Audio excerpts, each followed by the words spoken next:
Viewers आपको Perl house का ground floor में पहला बेडरूम आपको विजिट करवाते हैं। ये खवातीन के लिए बहुत ही स्पेशल ख़ास रूम है।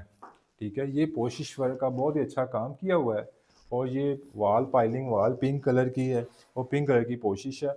और आप इसका कैबिनेट चेक करें, बहुत ही खूबसूरत यूवी की शीट लगी हुई है।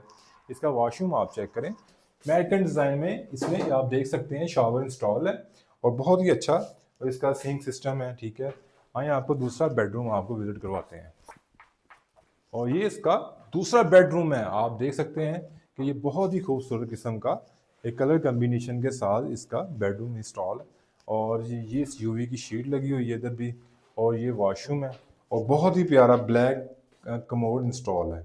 इस घर को अपना बनाने के लिए मैं दी गए नंबर पर रब्ता करें।